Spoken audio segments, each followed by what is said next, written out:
여러분 안녕하십니까? 성경이 말한다 청취하시는 성도 여러분, 오늘 우리 함께 요한계시록 7장 9번째 강의로 이스라엘 12지파라는 주제에 대해서 오늘 두 번째로 함께 말씀을 나누겠습니다. 야고보서 1장 1절, 하나님과 주 예수 그리스도의 종 야고보는 흩어져 있는 12지파에게 문안하노라. 구약의 이스라엘이 아브라함의 자손이요 언약의 백성으로 메시아이신 예수님이 그들 중에서 나신 것 등 엄청난 특권을 누렸음에도 그들은 결국 그분을 거절하고 십자가에 처형했으며 사도들의 전도와 호소에도 마음을 굳게 닫아버리므로 하나님께로부터 국가적으로 버림받고 말았습니다. 그러나 그분의 자비는 제한이 없기 때문에 예수님을 영접하는 사람은 이스라엘인이나 이방인의 구별 없이 모두가 영적 이스라엘에 속하여 언약의 축복에 참여하게 되었습니다. 요한복음 1장 12절 13절, 영접하는 자 곧 그 이름을 믿는 자들에게는 하나님의 자녀가 되는 권세를 주셨으니 이는 혈통으로나 육정으로나 사람의 뜻으로 나지 아니하고 오직 하나님께로서 난 자들이니라. 갈라디아 3장 28절 29절, 너희는 유대인이나 헬라인이나 종이나 자주자나 남자나 여자 없이 다 그리스도 예수 안에서 하나이니라. 너희가 그리스도께 속한 자면 곧 아브라함의 자손이요 약속대로 유업을 이을 자니라. 이스라엘과 이방인을 갈라놓는 장벽을 예수님의 십자가로 허물어 버리셨는데도 아직 그런 용어를 사용하는 사람들이 있습니다. 아브라함의 자손이라, 이스라엘 자손이라는 호칭은 이제 그리스도를 영접한 모든 사람들에게 똑같이 적용됩니다. 에베소서 2장 12절 14절, 그때 너희는 그리스도 밖에 있었고 이스라엘 나라 밖의 사람이라. 약속의 언약들에 대하여 외인이요 세상에서 소망이 없고 하나님도 없는 자이더니 이제는 전에 멀리 있던 너희가 그리스도 예수 안에서 그리스도의 피로 가까워졌느니라. 그는 우리의 화평이신지라 둘로 하나를 만드사 중간에 막힌 담을 허시고. 이런 여러 말씀이 있는데요, 아직도 이스라엘이 특별한 백성으로 그들에게 마지막 사건이 성취된다고 생각하는 분들이 꽤 있습니다.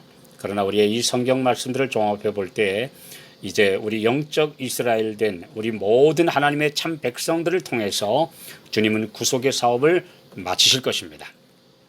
예수님은 나다나엘에게 요한복음 1장 47절, 이는 참 이스라엘 사람이라 그 속에 간사한 것이 없도다라고 하시므로 외적이며 육신적인 조건은 아무것도 아님을 선언하셨습니다. 오늘날 그리스도인이라는 이름이 그를 구원하는 조건이 아니라 그 이름에 걸맞는 진실한 성도가 되느냐에 달려 있다는 말씀과 같습니다. 로마서 2장 28절 29절, 대저 표면적 유대인이 유대인이 아니요 표면적 육신의 할례가 아니라 오직 이면적 유대인이 유대인이며 할례는 마음에 할지니. 계시록 7장에서 이스라엘 12지파에서 1만 2천 명씩 14만 4천이 인치심을 받았다는 말씀 역시 오늘날 온 세계에서 영적 이스라엘이 된 성도들에게 적용되어야 합니다. 실제적으로 문자적 12지파의 족보는 현재 존재하지 않습니다. 온 세상에 흩어져 유랑하는 동안 혼혈이 되어버려서 그런 지파적 개념을 유지할 수 없었기 때문입니다.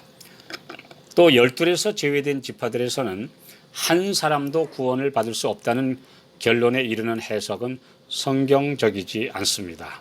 만일이 그렇다면 에브라임 지파나 단 지파에서는 한 명도 없다. 하나님께서 그렇게 한 단체나 어떤 국가나 어떤 누구에게도 구원의 문을 닫으신 적이 없기 때문입니다. 12지파를 문자적으로 보는 것은 구원에 제한이 없으신 하나님의 뜻을 왜곡시키고 있기 때문에 이제 이 12지파는 분명히 하나님을 믿는 백성들 전부를 가리키는 것이라고 이해하는 것이 성경적이고 옳습니다. 마태복음 19장 28절 예수께서 가라사대 내가 진실로 너희에게 이르노니 세상이 새롭게 되어 인자가 자기 영광의 보좌에 앉을 때 나를 좇는 너희도 12 보좌에 앉아 이스라엘 12지파를 심판하리라.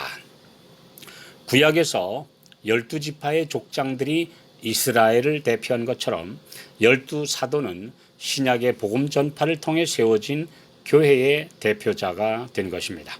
그래서 계시록 12장 1절에 정결한 여인으로 대표된 교회는 12별의 면류관을 쓰고 있었습니다.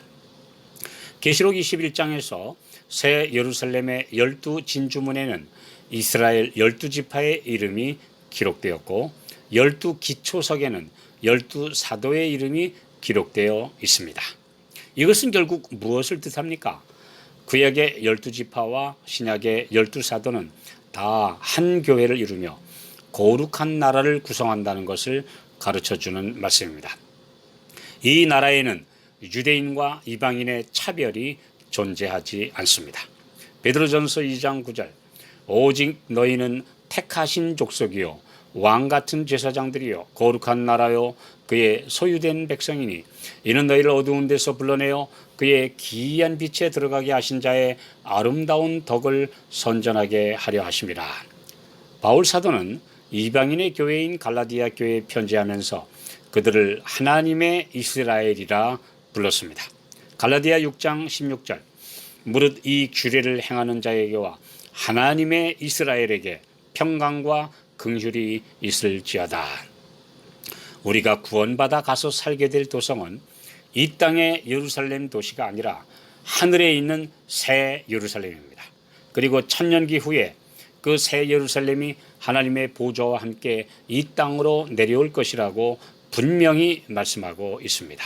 갈라디아 4장 26절 오직 위에 있는 예루살렘은 자유자니 곧 우리 어머니라. 어린 양의 혼인 상대는 정결한 여인으로 상징된 곧 신구약을 통틀어 하나님의 참 백성들의 공동체인 새 예루살렘이며 이 교회는 우리 어머니가 됩니다. 이 혼인이 이루어지면 잠자던 성도와 살아있는 성도들 모두 신령한 몸을 입어 새 나라가 탄생합니다. 이것이 하나님의 뜻이 이 땅에서도 이루어지는 것이며 복음이 실제로 이루어지는 구원의 완성입니다.